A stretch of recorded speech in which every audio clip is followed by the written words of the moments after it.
अस्सलाम वालेकुम दोस्तों। सम टाइम होता यह है कि आप सॉफ्टवेयर ठीक बंद करके जाते हैं और सुबह आप आते हैं तो सॉफ्टवेयर एरर दे देते हैं। बेसिकली इसकी रीज़न ये होती है कि सॉफ्टवेयर आप चला रहे हैं और जिस तरह अभी इस कस्टमर ने क्या किया कि डेट का फॉर्मेट चेंज कर दिया एक्सेल की वजह से या किसी भी वजह से काम करते हुए, तो उन्होंने अपना फॉर्मेट चेंज कर दिया। अब वो बज़ाहिर वो यही कह रहे हैं कि हम सॉफ्टवेयर ठीक बंद करके गए, लेकिन क्योंकि डेट फॉर्मेट चेंज किया उससे पहले सॉफ्टवेयर ऑन था तो सिस्टम ने कोई एरर नहीं दिया।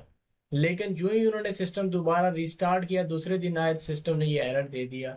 अब किसी हद तक तो वो बात सही कर रहे हैं कि हमने कुछ नहीं किया, लेकिन जब मैंने फिर ऑनलाइन होकर उनको बताया कि आपने डेट फॉर्मेट कर दिया है, कहते हैं हाँ जी वो बिल्कुल मैंने एक्सेल की वजह से चेंज किया था।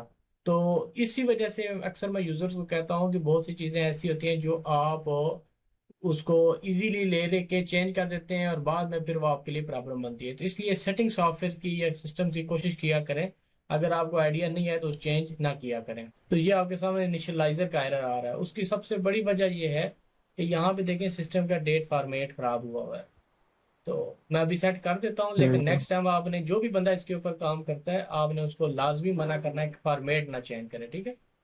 फॉर्मेट चेंज करेंगे ठीक सिस्टम को होगा। नहीं पता चलेगा। अभी जिस तरह आज डेट है मिसाल की तरफ 7/19, ठीक है, ये तो इसको पता चल ठीक है। जाएगा। लेकिन जब 12 से पीछे पीछे जाएगा यानी 7/8 होगी, 8 जुलाई होगी, तो उसको नहीं पता होगा जुलाई महीना है या अगस्त महीना है, तो वो सिस्टम कंफ्यूज हो जाएगा। ठीक। इसलिए एक सेट पैटर्न रखा होता है कि ये वाला पैटर्न आपने फॉलो करना है, और वो पैटर्न होता है यूएसए का, उसको आपने फॉलो करना है। तो फिर इंशाल्लाह ये आपका मसला नहीं आएगा। और इसके लिए एक्स्ट्रा सेटिंग में जाएंगे, वैसे तो यहाँ से भी आप मैनुअली चेंज कर सकते हैं, लेकिन ये आसान तरीका है। डेट फॉर्मेट पे क्लिक करें आप, ये देखें 7/19/2026 ऑटोमेटिकली आ गया।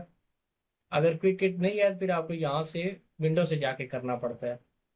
तो इसके बाद आप सॉफ्टवेयर को दोबारा ओपन करें।